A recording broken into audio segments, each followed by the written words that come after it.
আসসালামু আলাইকুম, সবাইকে শুভেচ্ছা ও স্বাগতম আরেকটি নতুন ভিডিওতে। আজকে আমরা ছোলার ডাল গরুর মাংস দিয়ে রান্না করব। দেখতে পাচ্ছেন আমি ছোলার ডাল এবং পরোটা দিয়ে ছোলার ডাল খেতে খুবই ভালো লাগে। চলুন তাহলে দেখে নিই ছোলার ডাল কিভাবে রান্না করি। এখানে আমি 300 গ্রাম পরিমাণ ছোলার ডাল নিয়েছি। ডালগুলো আগে থেকে ভিজিয়ে রেখেছিলাম, দেখতে পাচ্ছেন।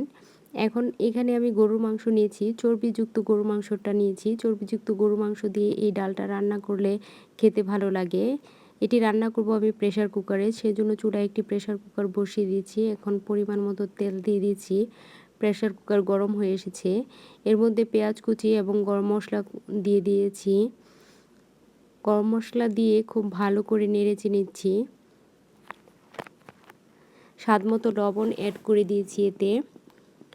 এখন দিয়ে দিচ্ছি আদা রসুন বাটা, পরিমাণ মতো আদা রসুন বাটা দিয়ে দিয়েছি। আদা রসুন বাটা দিয়ে খুব ভালো করে নেড়ে চেড়ে নিচ্ছি এবং এতে সামান্য পরিমাণ পানি অ্যাড করে দিচ্ছি, পানি অ্যাড করে দিয়েছি।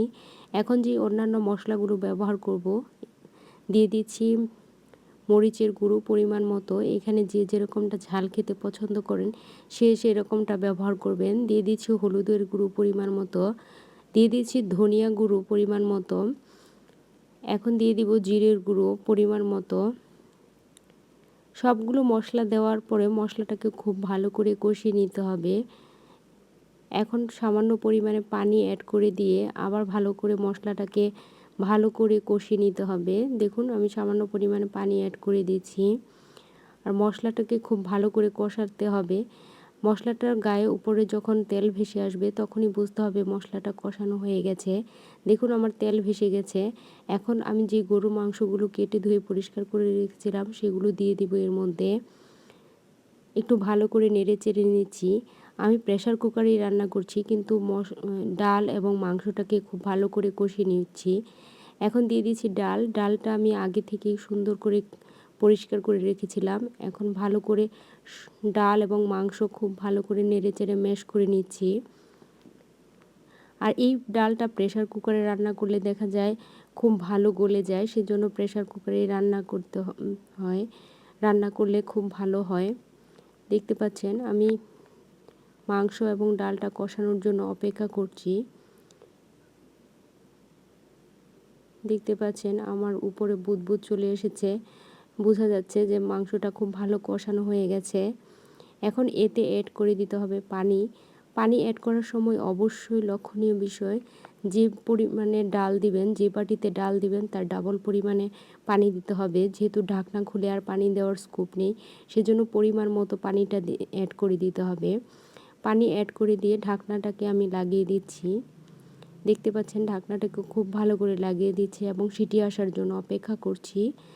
আমার ডালের পরিমাণ যেহেতু পরিমাণ বেশি, মাংস পরিমাণ বেশি, সেজন্য 5 থেকে 6টা সিটি আসা পর্যন্ত অপেক্ষা করব।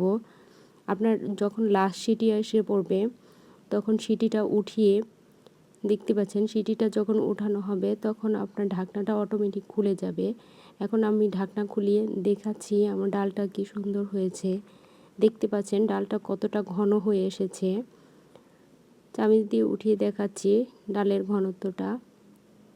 ডালগুলো দেখতে পাচ্ছেন আমার কিন্তু একেবারে গলে যায় নাই, আস্ত আস্ত রয়েছে। আর এরকম ডাল খেতে কিন্তু খুব দুর্দান্ত লাগে। আর এটি আপনারা ভাতের সাথেও খেতে পারেন। দেখুন ডালের কালারটা কত সুন্দর এসেছে।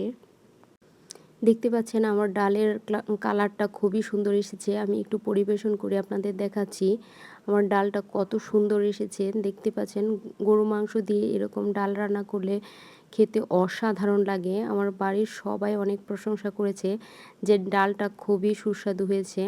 সাথে আমি পরোটা তৈরি করে নিয়েছিলাম এই ডাল দিয়ে খাওয়ার জন্য।